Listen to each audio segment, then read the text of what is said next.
하나님의 평화가 말씀을 듣는 우리 가운데 함께 하시기를 바랍니다. 오늘은 성령 강림 후 7번째 주일입니다. 장마철입니다. 또 여러 가정이 휴가 중입니다. 언제 어디서든 주님의 평화가 참 필요한 때입니다.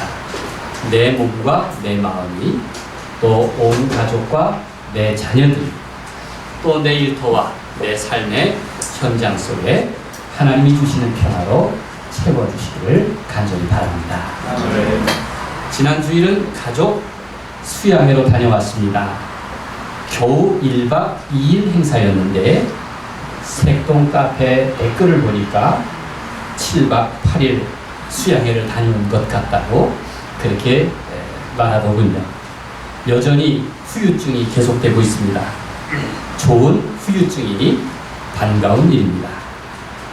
행복한 큰 가족은 함께 찍은 사진 한 장에도 사연이 많이 있습니다. 이를 두고두고 올려주신 수고하신 분들께 감사를 드립니다. 여러분, 이번 주말에 드라마 한 편을 실감나게 보셨지요? 네. 주요한 등장인물이 우리 색동 가족이어서 TV 속 드라마가 남 이야기가 아니구나 하는 이야기를 했습니다. 단편으로 본 드라마에도 큰 즐거움이 있었습니다. 배우 하도권 계속 응원하시기를 바랍니다. 우리가 사는 세상에서는 나 자신은 항상 드라마 속 주인공과 같습니다. 적어도 내가 등장하는 드라마의 장면을 책임져야 할 유일한 인물은 바로 나 자신입니다. 서로 상황과 배역은 다르지만 여러분 주인공 노릇 잘 하시기를 바랍니다. 오늘 읽은 호세아 본문은 한편의 드라마입니다. 한국 드라마에서는 부부 이야기를 자주 다루는데 종종 막장이라고 그렇게 빗댑니다. 우리가 평범하지 않으면 항상 드라마 같다 그런 말들 하지 않습니까? 어쩌면 우리 사회는 악한 모델을 드라마에서 배웁니다. 호세아는 12가지 소선지서 가운데 첫 번째 예언서입니다. 구약의 선지자들은 말로만 예언 활동을 하지 않고 삶을 통해서, 자신의 삶을 통해서 예언 활동을 합니다. 어떤 경우 죽음조차 예언 활동의 일부입니다. 호세아의 경우는 결혼이라는 드라마를 통해서 자신의 예언 내용을 역할극으로 전하고 있습니다. 호세아의 예언은 상징적으로 들려주는 그러한 결혼 이야기인데 상징 예언이라고 볼 수 있습니다. 호세아의 결혼은 이스라엘에 가득한 당시 영적 간음에 대해서 고발하고 그리고 그 실체를 보여주려는 의도를 담고 있습니다. 오늘 본문에는 음란이라는 단어가 나옵니다. 그 뜻을 오해해서는 안 됩니다. 여기서 음란은 본질적으로 영적인 간음을 뜻합니다. 하나님을 버리고 우상을 숭배하고 또 하나님의 약속과 법을 외면하고 제 멋대로 제 마음대로 사는 모습을 뜻합니다. 이제 호세아는 하나님의 말씀을 듣고 실행을 합니다. 2절 말씀을 함께 읽겠습니다. 너는 가서 음란한 여자를 맞이하여, 시작. 너는 가서 음란한 여자를 맞이하여 음란한 자식들을 낳아라. 이 나라가 여호와를 떠나 크게 음란함이니라 하십니다. 2절에만 음란이라는 단어가 3번 등장합니다. 하나님은 호세아에게 음란한 여자 고멜을 아내로 맞으라 하시면서 그 배경을 설명하십니다. 이 나라가 악하기 때문이다. 네가 결혼 역할극을 통해서 사람들을 깨우쳐라. 그렇게 말씀하시는 겁니다. 말로만 하는 것보다 드라마처럼 보여주면 훨씬 더 효과적이 아니겠습니까? 호세아는 하나님이 그렇게 말씀하시니까 마지못해 따르기는 했지만 사실 남들 보기에 신랑 신부는 전혀 신분이나 격이 맞지 않았습니다. 왜냐하면 호세아는 존귀한 선지자이고 아내 될 사람은 세상이 다 아는 음란한 여자였습니다. 독일의 구약학자 한스 발터 볼프는 이 드라마의 제목을 창녀의 결혼이라고 제목을 붙이기도 했습니다. 혼인은 얼마나 순수한 만남입니까? 그리스도인은 결혼하면서 이렇게 서약하지 않습니까? 여러분들도 다 마음에 되새겼을 겁니다. 이제부터 평생토록 즐거우나 괴로우나 부할 때나 가난할 때나 병들거나 건강하거나 어떤 환경 중에서라도 그대를 귀중히 여기며 사랑하고 하나님의 거룩한 명령에 따라 죽음이 우리를 나눌 때까지 이 약속을 지키기로 하나님 앞에서 서약합니다. 이렇게 다들 서약하셨죠? 그렇습니다. 하나님 앞에서 약속한 결혼이므로 성혼, 곧 거룩한 혼인이라 그렇게 부릅니다. 엄마를 따라서 한 꼬마가 결혼식장에 구경 갔습니다. 아이가 엄마에게 묻습니다. 엄마, 결혼이 뭐예요? 엄마는 아이가 알아들을 수 있도록 아주 쉬운 말로 설명을 해 주었습니다. 결혼이란 말이지 사랑하는 사람끼리 만나서 서로 돕고 또 이해하고 아껴주고 그렇게 사는 거야. 엄마의 설명을 들은 아이가 다시 물었습니다. 아, 그렇구나. 그럼 엄마는 아빠하고 언제 결혼해요? 그렇게 물었답니다. 여러분은 이미 결혼한 것이 확실합니까? 여러분은 정말 결혼한 것이 확실합니까? 호세아의 결혼식은 세상의 놀림감이었습니다. 경건한 예언자의 신분으로 남들이 바람기가 있는 여자라고 손가락질하며 희롱하던 고멜을 신부로 맞은 것입니다. 3절에 이렇게 말씀하고 있습니다. 이에 그가 가서 디블라임의 딸 고멜을 맞이하였더니, 성경의 이름들은 다 뜻이 있습니다. 여기서 디블라임은 무화과 떡을 뜻하는데, 이 무화과 떡은 우상에게 바치는 호색과 쾌락을 상징합니다. 그러니 디블라임의 딸이라고 말하면 완전한 음란을 의미할 수 있습니다. 이런 아내를 호세아가 사랑했겠습니까? 어떤 정상적인 남자가 출신이 그런 아내를 이해할 수가 있었겠습니까? 그럼에도 호세아는 아내 고멜에게서 자식 셋을 낳았습니다. 금슬이 좋아서 낳은 자녀들이 아닙니다. 세 자녀의 이름을 보면 그들의 결혼이 얼마나 불행했는가 하는 것을 알 수가 있습니다. 맏아들은 이스루엘인데 본래 심는다라는 뜻입니다. 그런데 여기에서는 하나님이 흩으신다, 피를 갚는다라는 뜻입니다. 한마디로 죗값으로 태어났다는 것인데, 여기서는 북이스라엘의 심판과 멸망을 예고하는 이름입니다.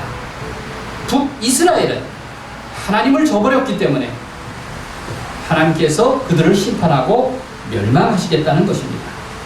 둘째 딸은 로루하마입니다. 로루하마는 은총을 입지 못한다, 긍휼을 받지 못한다 라는 뜻입니다. 하나님은 북이스라엘과는 대조적으로 유다 백성은 구원하시겠다고 그렇게 약속하십니다. 이스라엘은 은총을 입지 못하지만 그러나 남유다는 내가 긍휼히 여기겠다, 그렇게 덧붙이고 있습니다. 이것은 실질적으로 일어난 사건인데 주전 701년에 일어난 일로 열왕기하 19장에 잘 소개되어 있습니다. 막내 아들의 이름은 로암미입니다. 내 백성이 아니다, 이런 뜻입니다. 버린 자식이라는 말이죠. 하나님과 북이스라엘 왕국의 관계가 완전히 단절되고 파괴되었음을 선언하는 이름이 바로 로암미입니다. 호세아는 이런 자식들을 귀여워할 줄 몰랐을 것입니다. 그래서 철없는 자식들에게 이런 말을 했습니다. 바로 2장 첫머리에 나오는 말씀입니다. 그건 다 내 어머니 탓이다. 내 어머니 탓이다. 호세아 2장 2절을 보십시오. 너희 어머니와 논쟁하고 논쟁하라. 그는 내 아내가 아니요 나는 그의 남편이 아니다 라고 말합니다. 아니, 아버지가 자식들에게 고작 한다는 말이 내 어미를 고발하라? 야, 이게 남편이 그래서 더 할 말입니까? 그럼 너희 어미는 이미 내 아내가 아니다. 그렇게 선언하는 것입니다. 세상에 오죽하면 자식들에게 자기 아내를 가리켜서 내 어미에게 그 얼굴에서 환양기를 지워버리고 외간 남자를 떼어버리라 그렇게 말하라고 했을까요? 그러다가 심판을 받아 죽을 것이라고 그렇게 말하도록 자식들에게 부추긴 겁니다. 한국 드라마는 막장도 아닙니다. 이 정도 보면은 정말 호세아서가 막장이군요. 같은 사람끼리 만나도 성격이 안 맞네 어쩌네 여러 고비를 넘기는 것이 어려운데 선한 남자와 음란한 여자가 만났으니 불행한 것은 당연한 것 아니겠습니까? 고멜은 결혼하고도 옛 버릇을 고치지 못했습니다. 그래서 애들 이름이 욕설과 저주와 같으니 이들 부부가 오래 갈 리가 있겠습니까? 결국 호세아와 고멜도 갈라집니다. 고멜은 다른 남자에게로 떠나갔습니다. 호세아 2장 5절 그 떠나가는 장면을 이렇게 말하고 있습니다. 그들의 어머니는 음행하였고 그들을 임신했던 자는 부끄러운 일을 행하였나니 이는 그가 이르기를 나는 나를 사랑하는 자들을 따르리니 그들이 내 떡과 내 물과 내 양털과 내 삶과 내 기름과 내 술을 내게 준다 하였습니다. 나를 증오하는 남자와 살기보다는 내게 이러한 많은 편의를 제공하고 사랑해주는 남자를 택하겠다. 그리고 떠나간 것입니다. 제가 고멜만 가지고 뭐라 그래서 참 죄송합니다. 여자들만 뭐 음란한 뭐 그런 경우가 어디 있겠습니까? 그래서 제가 반대로 남편의 경우를 좀 얘기해 보겠습니다. 이런 유머가 있습니다. 남편이 바람을 핀다면 여기 19세 미만은 없죠. 우리끼리만 하겠습니다. 남편이 바람을 핀다면 이런 전제로 여러 나라의 국민성에 빗대서 부부의 행태를 고발한 겁니다. 남편이 바람을 핀다면 프랑스 아내는 남편의 정도를 죽인답니다. 이태리 남편은 이태리 아내는 남편을 죽인답니다. 스페인 아내는 둘 다 죽인답니다. 독일 아내는 제가 이해를 못하겠는데 자살한다고 하고요. 영국 아내는 모른 척 한답니다. 미국 아내는 변호사를 물색하고 일본 아내는 남편의 정부를 만나 사정을 한답니다. 중국 아내는 같이 바람을 핍니다. 그러면 한국 아내는 어떻겠습니까? 궁금하시죠? 대통령 물러나라고 데모를 한답니다. 기승전 대통령입니다. 호세아의 결혼 드라마는 결국 파탄으로 끝납니다. 호세아와 고멜의 드라마는 영적 비유입니다. 실제로 경험했기에 더욱 역사적으로 다가옵니다. 사실 부부관계는 모든 가정이 우리 모두가 다 교과서 아닙니까? 우리 부부관계에서 일어나는 일들은 대체로 남들도 겪고 있는 일들입니다. 내 남편만 유독 특별하고 내 아내만 유독 남다른 것이 아닙니다. 그렇다고 해서 남들의 참고서가 소용없다 그렇게 생각해서는 안 됩니다. 우리 주변에는 배울 만한 좋은 사례가 참 많이 있습니다. 당장 여러분의 가정에서부터 그런 모범 사례에 도전하면 어떻겠습니까? 꼭 그런 여러분 되시기를 간절히 바랍니다. 성경에는 부부를 가리키는 참 좋은 표현이 있습니다. 그것도 창세기 2장 18절과 20절 말씀인데 처음 남편과 아내의 관계를 하나님께서 지으시면서 붙여주신 이름입니다. 그것이 돕는 대필입니다. 돕는 대필. 아담에게 돕는 대필로 지어주신 것이 바로 하와입니다. 바로 돕는 대필은 여자 혹은 아내에 대한 처음 성경의 언급으로 돕는과 대필의 합성어입니다. 돕는 애제를 뜻하고 대필은 짝 네 개가 결합한 말입니다. 대표적인 관계적인 낱말입니다. 여러분, 세상에서 가장 중요한 낱말은 관계어들입니다. 관계. 나와 남을 이어주는 단어가 세상에서 가장 소중한 낱말들입니다. 남편과 아내, 부모와 자식. 얼마나 소중한 단어들입니까? 성경에서 가장 큰 아픔을 표현하는 것이 관계가 깨진 것을 의미합니다. 가장 큰 아픔을 뭐라고 표현하냐면 콩팥에 화살이 찔렸다라는 표현입니다. 콩팥은 한 쌍으로 되어 있지 않습니까? 한 쌍, 하나의 짝이 파괴되고 깨어지고 망가진 상태, 그것이 가장 큰 아픔이라고 성경은 표현하고 있는 것입니다. 그러니 관계가 파괴된 것만큼 큰 아픔이 세상에 어디 있습니까? 하나님이 남자 위에서 돕는 분, 곧 에젤이시듯이 남자와 여자는 평등한 입장에서 돕는 관계, 에젤인 것입니다. 이 돕는 배필이라고 하는 단어는 문자적인 의미로는 돕는 반대자라는 뜻입니다. 즉, 남자에 반대할 수 있는 돕는 자를 의미하는 것이 여자여 아내입니다. 여러분, 남자의 입장에서는 좀 불편하죠? 왜냐하면 돕는 자면 참 좋겠는데 돕는 반대자란 또 뭐야? 네? 조금 껄쩍지근합니다. 그러나 남자가 존경받을 만하면 그의 아내는 돕는 자가 될 것이고, 만일 그렇지 못하다면 그 아내는 반대자가 될 것입니다. 여러분, 하나님도 그렇습니다. 하나님은 늘 나를 돕는 자이십니다. 그러나 어떤 경우에는 나를 반대하십니다. 하나님도 나를 돕는 반대자로 나와 함께 하십니다. 분명한 것은 호세아가 내리려는 결론이 있습니다. 그것은 그 가정의 파국이 아닙니다. 본문은 결론적으로 회복을 말하려는 것입니다. 호세아는 만약 죄에서 돌이켜서 하나님과 새로운 관계를 회복하면 어떤 아름다운 결과를 가져올지에 대해서 말하려는 것입니다. 그래서 본문인 7절에 이어서 10절에서 유다와 이스라엘의 구원에 대해서 하나님은 약속하시는 것입니다. 10절 말씀입니다. 후반절부터 읽겠습니다. 너희는 내 백성이 아니라 한 그곳에서, 시작. 너희는 내 백성이 아니라 한 그곳에서 그들에게 이르기를 너희는 살아계신 하나님의 아들들이라 할 것이라. 이렇게 말씀하고 있습니다.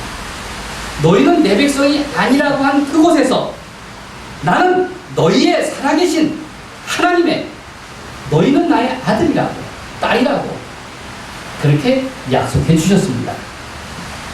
당장 호세아의 자식들의 신분이 회복됩니다. 2장 첫머리에 따르면 이렇게 말합니다. 1절에서 자식들의 이름을 바꾸어 부릅니다. 호세아 2장 1절을 보십시오. 둘째 딸 로루하마는 루하마가 되고 막내 아들 로암미는 암미가 되었습니다. 루하마, 암미. 앞에다 로자가 떨어져 나갔죠? 은총을 입지 못한 자가 은총을 입은 자가 되고, 천덕꾸러기 버린 자식이 내 백성, 내 자식이 되었습니다.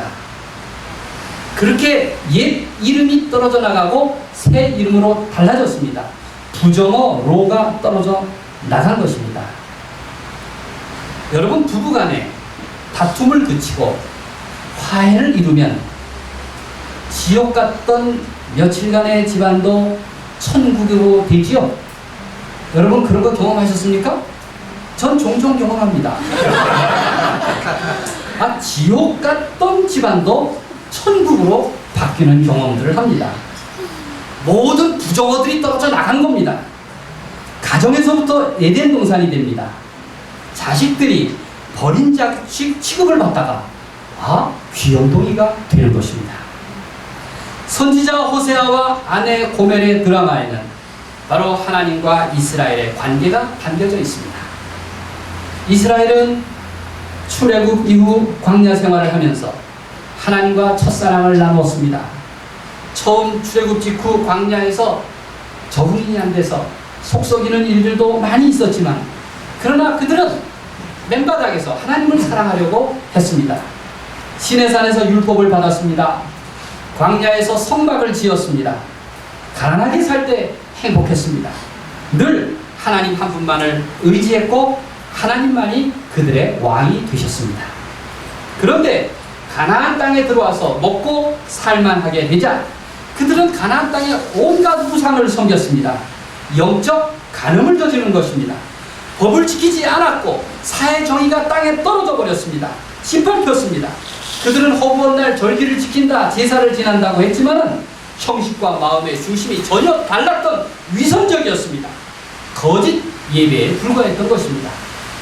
그리고도 자신들이 우리가 하나님을 제대로 섬기고 있다고 생각했습니다. 우겼습니다.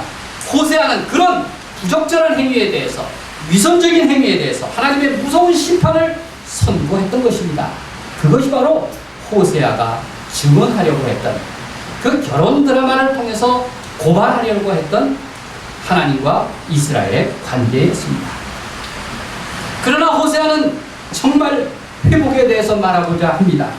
다시 너희들의 옛 생활을 벗어버리고 모든 부정적인 것을 떼어버리고 광야의 첫사랑으로 돌아오라고 말하려는 것입니다. 호세아의 유명한 말씀을 들어보십시오. 6장 1절의 말씀입니다. 오라 우리가 여호와께로 돌아가자. 여호와께서 우리를 찢으셨으나 도로 낫게 하실 것이요 우리를 치셨으나 싸매어 주실 것이라. 바로 호세아가 정작 말하려고 하는 것은 오라 우리가 여호와께로 돌아가자는 위치였습니다. 여호와께서 우리를 찢으셨으나 도로 낫게 하실 것이요 우리를 치셨으나 싸매어 주실 것이라는 위치였습니다. 이제 드라마의 2막이 시작됩니다. 2막은 이제 1장은 그렇게 시작했지만 2장 1절부터 시작됩니다. 상황이 달라지는 것입니다. 2장 14절에 따르면 선지자 호세아는 고멜을 데리고 이제 거친들 광야로 나가서 설득을 합니다. 이번에는 존귀한 선지자로서 빈정거리는 말이 아니라 진심으로 사랑의 말로 들렸습니다. 이제 남편이 아내에게 위로하고 약속합니다. 여기서 거친들은 이스라엘 백성들의 출애굽의 첫 광야와 같습니다. 밤낮 심판의 말로 위협하던 호세아는 이혼한 옛 아내를 살살 달랩니다. 듣는 고멜은 정말 구박만 듣다가 이렇게 친절한 말로 위로의 말을 들으니 얼마나 감격스럽겠습니까? 호세아 2장 16절에서 이렇게 말합니다. 그날에 네가 나를 내 남편이라 일컫고 다시는 내 바알이라 일컫지 아니하리라. 무슨 뜻입니까? 이스라엘 여자들은 남편을 가리켜서 나의 바알이라고 불렀습니다. 나의 바알은 나의 주인이라는 뜻입니다. 그런데 공평하게 이제는 나의 바알이 아니라 나의 남편, 나의 남자라고 나를 부르시오 라고 호세아는 고멜에게 말합니다. 당신은 내 아내다. 이런 말조차 아내에게는 대단한 큰 충격이었고 또 위로가 되었습니다. 여러분, 호세아와 고멜의 드라마는 하나님과 우리 인간의 관계에 대해서 말하려는 것입니다.